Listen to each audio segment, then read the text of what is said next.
I happen to have a certain love towards these small scale indie films. Many of them are accused of being too slow, lengthy, and boring. And that's a criticism that I can understand. I've had the same feeling for many films, but this wasn't the case when viewing Kiran Rao's Dhobi Ghat.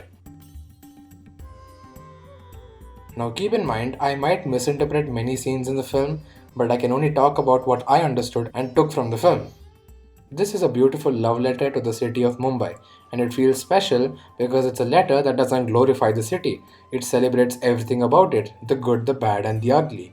Dhobi Ghat is an anthology, something which is more popular now. Some of the examples are Unpaused, Pava Kadaigal, Ajib Dastans, etc. etc. The benefit of it being an anthology is because you get to see the city of Mumbai from varying perspectives of three different people, and that's the genius of it. One character is Arun, played by Amir Khan. He's a painter, which I think is his profession because he's the kind of man with buried empathy, and he visualizes that empathy in the form of paintings.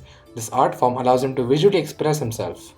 He's charismatic at times but can also be bitter. Later, we get to know that he had a wife and child and that he had gotten a divorce, which explains his erratic behavior. It's something we are not sure he thinks about, but does put us in thought. Another character is Shai, played by Monica Dogra.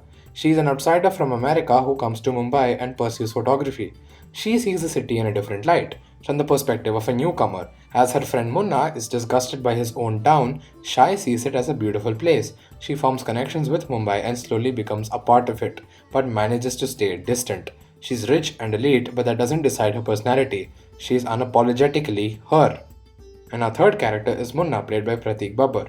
Munna too sees Mumbai from a unique perspective because of his status in society. He lives in a tiny and claustrophobic house, yet he manages to adjust. He's a dhobi, which is a washerman. He thinks of a city as dirty and fails to understand what Shai sees. There's a very subtle and one sided love story, for the lack of a better term, between Munna and Shai. I think the reason he falls for her is because she treats him just like she treats everyone else, despite from their varying statuses in society. Around her, he feels like an equal, he feels valued. This film has moments of evocative brilliance. Since Arun had shifted to a new house, he finds his neighbor, who is an old and weary woman, who simply sits in solitary silence. In the beginning, he just glances at her and walks away. As he explores his new house, he finds a camera and a ring. In the beginning, he plans to throw it away, but makes a decision to view what's inside the camera. Then, a new character is introduced. Her name is Yasmin. She is also a newcomer, similar to Shai, but her story is slightly different. She enters the town with childlike excitement and curiosity, with the sweet voice of a child arriving at a fair, viewing every little thing as something to behold. There's a scene where she marvels at how a housewife works with immense speed as her husband prepares to go to work. She finds beauty in ordinary circumstances. And Arun views these tapes, through which he recorded her experiences, with the same level of excitement. His eyes widen as he watches her tapes, where she learns to use the camera for the first time. But there are dark undertones to it. Yasmin has a husband that pays no attention to her, but she still manages to put on a smile and keep going. She records these tapes for her brother, and that's what keeps her going. As Arun views each tape, it just becomes more sad.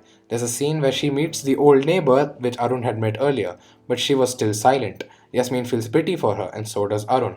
And then there's a heartbreaking scene where Yasmin cuts the cake and reaches her hand out to share a small piece of cake with her brother, who we never see. But since he was in some far city, she has to eat the piece of cake herself.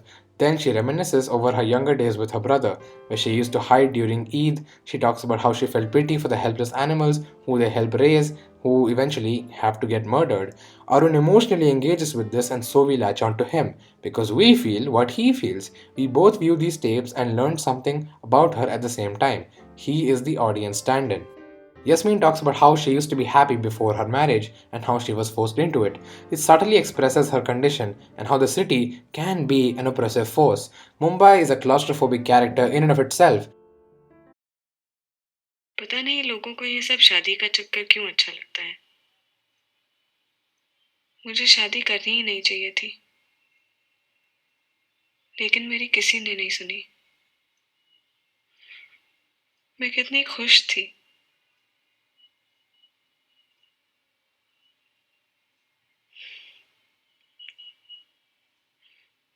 एक बात बताऊं, उनकी कोई और औरत है।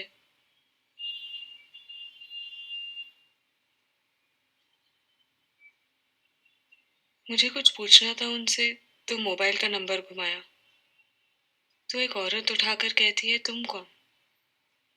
हमने कहा उनकी मिसेस। वो हंसने लगी और उनको बुलाते हुए कहती है, बड़ी भोली मालूम पड़ती है। कहाँ से लाए उसे? We feel even worse for her. In her final tape, as she bids her brother goodbye and apologizes, Arun and we become petrified, worrying that she might have taken her life. And as he lies down, Arun becomes awestruck on seeing a space in his ceiling where there's supposed to be a fan. But there's nothing there. This is great because it visually communicates to us what she had done.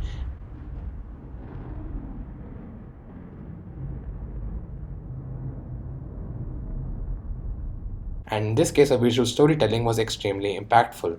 This terrifies Arun as he storms out of the house, not knowing about his haunted past. He once again sees his neighbor and finally understands her sadness. Without saying a word, Arun begins to break down as him and his neighbor share a moment of understanding and tragedy. It's just sad how this woman has no one to talk to and confides her thoughts inside a camera. How she enters the city with exhilaration and leaves it with piercing despair. We feel the impact of the city on a newcomer, and this is how it explores its ugly side. As Munna and Shai explore more sides of the city, he slowly falls for her even more. There's a beautiful scene where they drink tea, and when Shai falls asleep, Munna gently goes in for a kiss. There's a long pause, and then Munna retracts as he's reminded of his status and how it defines his decisions. It's tragic, and as the story goes on, this conflict slowly escalates. In the final shots of the film, we see the bustling city and how it just keeps on living. Despite people viewing it as beautiful, despite people viewing it as ugly, and despite it destroying lives but also birthing new ones, it continues to keep going. I absolutely love this film and I just had to talk about it. It is extremely underrated and I hope many more people watch it and give it the love and recognition it deserves. Kiran Rao is already one of my favorite filmmakers and the cast is excellent. Dhobi Ghat is a masterpiece that has deeply impacted me. It's available on Netflix, so please go give it a watch. And thank you for watching this video and I hope you have a great day.